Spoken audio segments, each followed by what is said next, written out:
la révolte. La rue, en un remous de pas, de corps et d'épaules d'où sont tendus des bras, sauvagement ramifiée vers la folie, semble passer volante, et ses fureurs, au même instant, s'allient à des haines, à des appels, à des espoirs. La rue en or, la rue en rouge, au fond des soirs.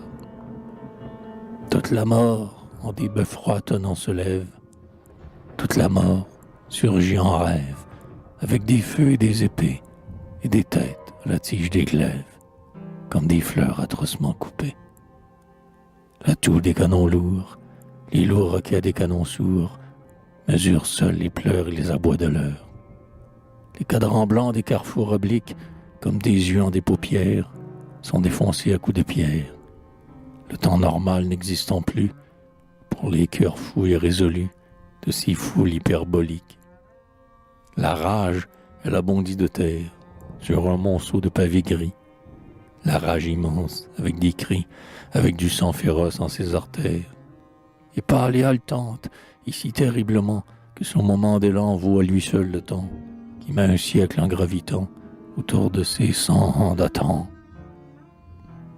Tout ce qui fut rêvé jadis, ce que les fronts les plus hardis vers l'avenir ont instauré, ce que les âmes ont brandi, ce que les yeux ont imploré, ce que toute la sève humaine silencieuse a renfermé, s'épanouit aux 1000 bras armés de ces foules, brassant le rôle avec leur reine. C'est la fête du sang qui se déploie à travers la terreur en étendard de joie. Des gens passent rouges, ivres, des gens passent sur des gens morts. Les soldats clairs, casqués de cuivre, ne sachant plus où sont les droits, où sont les torts. Place d'obéir, charge, mollassement, le peuple énorme et véhément, qui veut enfin que sur sa tête luisent les ors sanglants et violents de la conquête. Tuer, pour rajeunir et pour créer, ainsi que la nature inassouvie, mordre le but éperdument à travers la folie énorme d'un moment. Tuer ou s'immoler pour tordre de la vie. Voici des ponts et des maisons qui brûlent en façade de sang sur le fond noir du crépuscule. L'eau des canaux en réfléchit les fumantes splendeurs, de haut en bas jusqu'en ses profondeurs. D'énormes tours obliquement dorées barrent la ville au loin d'ombres démesurées. Les bras des feux, ouvrant leurs mains funèbres, éparpillent des tisons d'or par les ténèbres. Les brasiers des toits sautent en bons sauvages, hors d'eux-mêmes, jusqu'aux nuages. On fusille par tas, là-bas.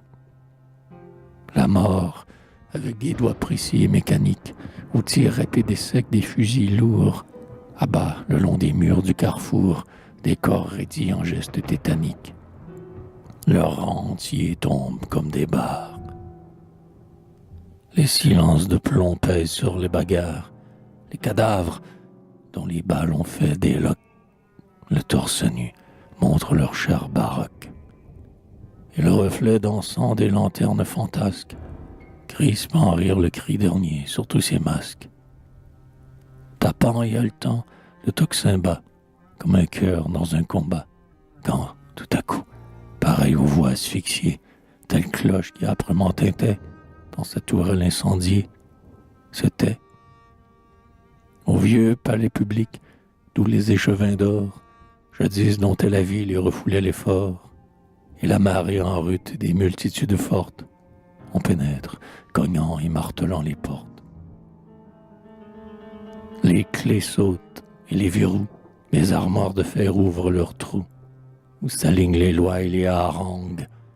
Une torche les lèche avec sa langue, et tout leur passé noir s'envole et s'éparpille, tandis que dans la cave les greniers on pille, et que l'on jette au loin, par les balcons hagards, des corps humains fauchant le vide, avec leurs bras épars. Dans les églises, les verrières, où les martyrs sont assises, jonchent le sol et s'émiettent comme du chaume. Un Christ, exsangue et long comme un fantôme, est lacéré et pend, tel un haillon de bois, au dernier clou qui perce encore sa croix. Le tabernacle où sont les shrèmes est enfoncé à coups de poing et de blasphème. On soufflette les saints près des autels debout, et dans la grande nef, de l'un à l'autre bout, telle une neige, on dissémine les hosties pour qu'elles soient sous des talons rageurs, anéanties. Tous les joyaux du meurtre et des désastres étincellent ainsi sous l'œil des astres. La ville entière éclate, en pays d'or coiffé de flammes écarlates. La ville, au fond des soirs, vers les lointains houleux, tend sa propre couronne énormément en feu. Toute la rage et toute la folie brassent la vie avec leur lit, si fort que, par instant, le sol semble trembler, et l'espace brûler, et la fumée et ses fureurs s'écheveler, s'envoler, et balayer les grands cieux froids. Tuer, pour rajeunir et pour créer, ou pour tomber et pour mourir, qu'importe. Ouvrir ou se casser les poings contre la porte. Et puis, que son printemps soit vert ou qu'il soit rouge, de tel point dans le monde, toujours, haletante par à travers les jours, la puissance profonde et fatale qui bouge.